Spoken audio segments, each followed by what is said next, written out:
nombre es Carlos Andrés Salazar, soy profesor de Big Data para comunicación política, soy profesor de Big Data para la creación de contenidos en el pregrado de comunicación y en este momento estoy terminando el doctorado en humanidades. Digamos que aparte de la analítica de datos y el modelamiento matemático, mis temas de especialidad son la historia de las emociones y la teoría de cambios del comportamiento.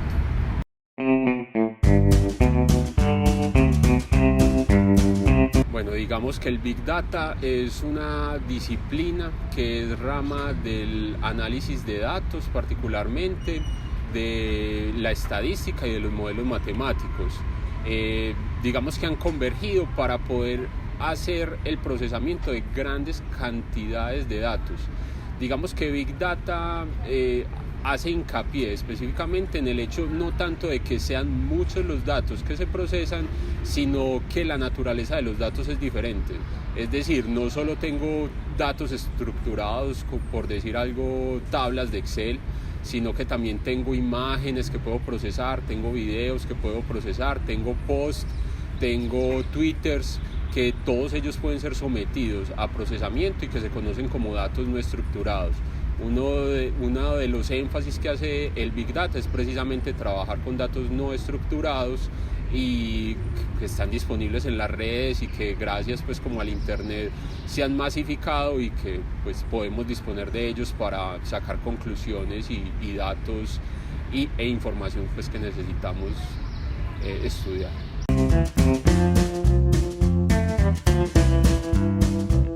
Bueno, sin redes sociales definitivamente funcionaría el Big Data. Digamos que es sin el internet que no funcionaría. Digamos que el asunto de que los datos sean masivos en este momento tiene mucho que ver con internet, tiene que ver con que cada uno de nosotros está transando información constantemente en el internet.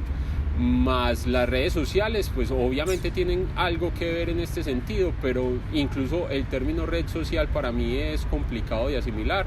Digamos que son los intermediarios sociales, Facebook, Instagram, WhatsApp, operan más bien es como intermediarios sociales. Las redes sociales son las que tiene uno en su casa, con su comunidad. Necesariamente no se puede pensar pues que las redes sociales son exclusivas de este cambio que se está surtiendo. Digamos que operaría de igual manera, son muchas las imágenes, por ejemplo, que recolectan los hospitales, son muchas las fotografías que recolectan en las bibliotecas, es mucha la información que se recolecta por otros medios que son susceptibles pues de análisis a través del Big Data.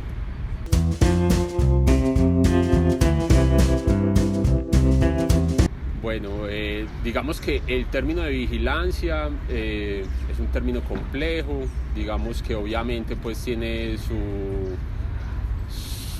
asidero teórico en la sociología. Foucault tiene un libro, Vigilar y Castigar, y a partir de allí pues como que se instauran las normas de la vigilancia, como el gran panóptico desde donde se ve pues como la sociedad. Digamos que sí, el Big Data cuando entra a operar para los intermediarios sociales realmente tiene una forma de entender la sociedad en su conjunto.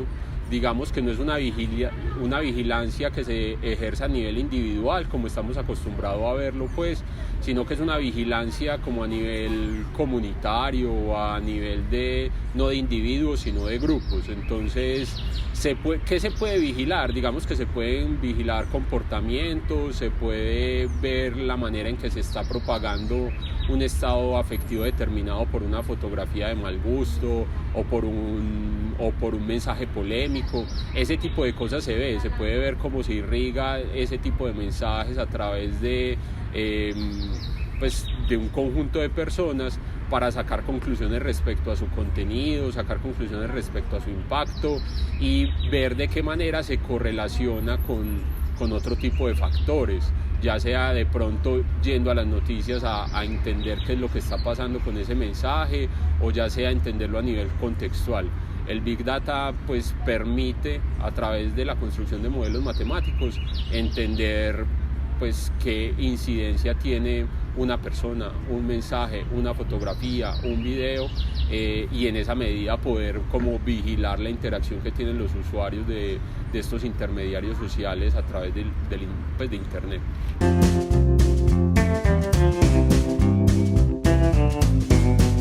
Entonces, no, digamos que definitivamente se puede hacer Big Data de carácter ético, ¿cierto? Sin necesidad de llegar al punto de la manipulación.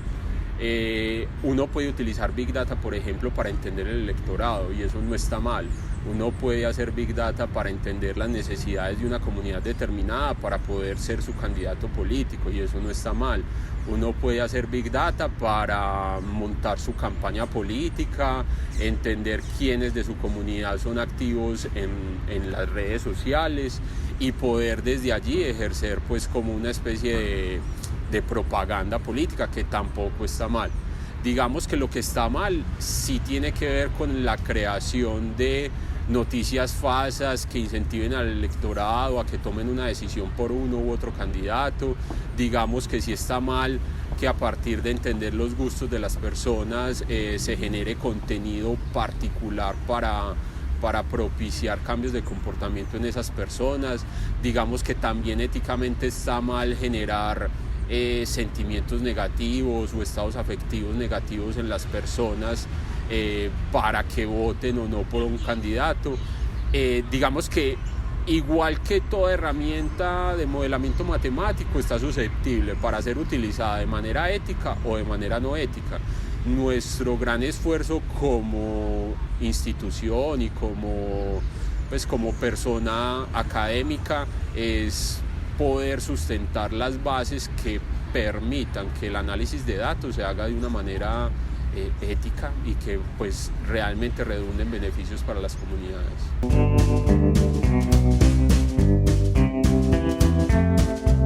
No, digamos que como profesor me he sometido al hecho de que Cambridge Analytica se convirtió en el ejemplo paradigmático del análisis de los datos a nivel masivo. Para mí, pues digamos que no es afortunado el hecho de que los primeros que hayan hablado del Big Data y que hayan creado de alguna manera el boom social de la analítica de datos haya sido Cambridge Analytica, porque pues nos pone en este caso en tener que remar en contra de la percepción que se creó, o sea, de pensar que el Big Data realmente ha sido utilizado solamente para manipular a las comunidades, para manipular las redes sociales.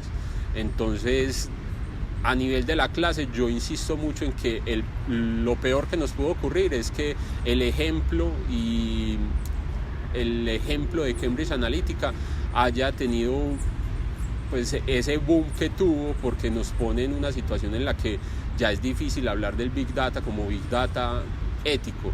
Mi interés es particularmente que se pueda hacer análisis de datos, modelos matemáticos para entender a las personas, para entender a las comunidades desde una perspectiva diferente. Obviamente los métodos que ellos utilizaron para hacer la manipulación son exactamente los métodos que uno utiliza, pero ellos tergiversaron las cosas. En vez de dedicarse a crear programas de gobierno que atendieran particularmente las problemáticas de las comunidades, ellos se dedicaron fue a crear noticias falsas que al final lo que hacen es precisamente motivar al electorado para que tomen otro tipo de decisiones, unas decisiones motivadas por los estados emocionales o unas decisiones motivadas por la controversia o por la paranoia en algunos casos, que es el aspecto no ético de lo que hizo esta organización o esta institución. Revelaron en todo caso, eso sí, que plataformas como Facebook venden los datos al mejor postor, que es de alguna manera el esfuerzo que se está haciendo a nivel global de pues crear los estatutos y la legislación necesaria para que, por ejemplo, estas plataformas no puedan comercializar con nuestros datos. Que los tengan en sus servidores privados es una cosa, pero que no los vendan ni los comercialicen.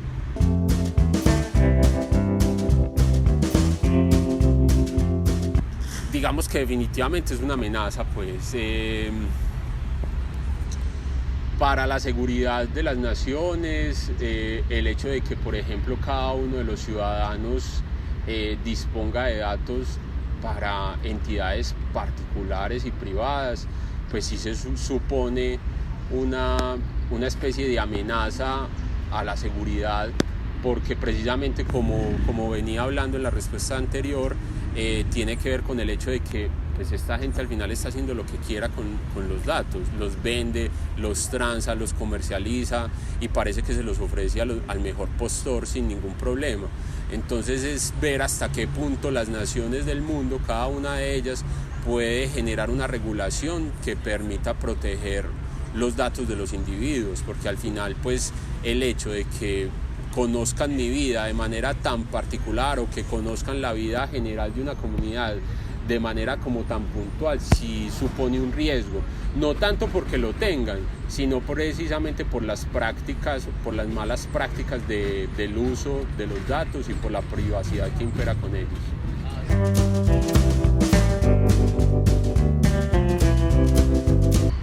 Bueno, sí, digamos que esto de la creación de los intermediarios sociales a través de Internet es una revolución que ocurrió hace poco.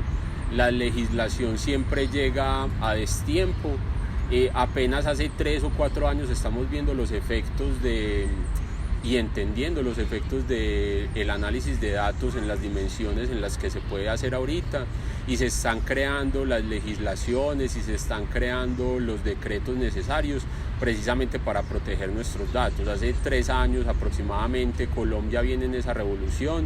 Todas las personas y todas las instituciones que tienen nuestros datos deben garantizar su protección.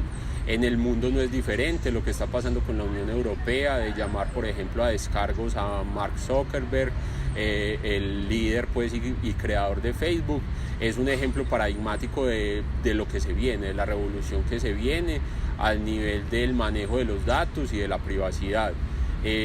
Digamos que algo como Cambridge Analytica, en medio de la revolución legislativa que está produciendo el Internet, no debe volver a pasar. Se están buscando los mecanismos para garantizar la protección de nuestros datos. Cada una de las fotografías, cada uno de los mensajes que vamos a montar a las redes sociales van a estar protegidas y van a tener garantía de esa protección, que digamos que era lo que faltaba, y quien infrinja la ley va a tener pues sanciones severas. Eso ya se está viendo. A Facebook también ya le pusieron una multa, a Instagram, que pues obviamente es una de las empresas subsidiarias de Facebook. Entonces estamos viendo que ese tipo de cosas están pasando, y no es raro pensar que en 2, 3 años quizás la legislación sea mucho más estricta y haya mucha mayor restricción con el uso de los datos. Bueno, digamos que el asunto de la vigilancia hay que entenderlo desde esta perspectiva. La vigilancia se ejerce desde una manera global, es decir, no es que como individuos le interesemos particularmente a una plataforma como Facebook, no es que como individuos le interesemos a Google. Lo que yo siento es que esa vigilancia existe, va a seguir existiendo, pero nos ven es como grupo, nos ven es como comunidad, nos ven es como conglomerado. No les interesa pues nuestros gustos particulares, más allá del hecho de que necesiten vendernos un producto, necesiten vendernos un paquete turístico. Eso sí, ¿qué es lo que pasa? Están entendiendo mucho sobre los seres humanos, están entendiendo cómo nos comportamos, qué nos mueve a hacer las cosas, qué nos influencia una decisión, de qué manera llegamos a tener un estado emocional determinado, por qué tipo de tweets, por qué tipo de variables, por qué tipo de noticias. Entonces digamos que en ese sentido sí están comprendiendo mucho de qué somos y cómo somos. A mí hasta cierto punto ese es como lo que me preocupa, no tanto la vigilancia como tal, porque como ya digo, se ejerce a nivel global, a nivel comunitario, pero sí me preocupa mucho los alcances que tiene conocer el ser humano y la manera en que tomamos decisiones y por qué las tomamos. ¿Para qué se va a utilizar esa información? ¿Qué se puede hacer con esa información?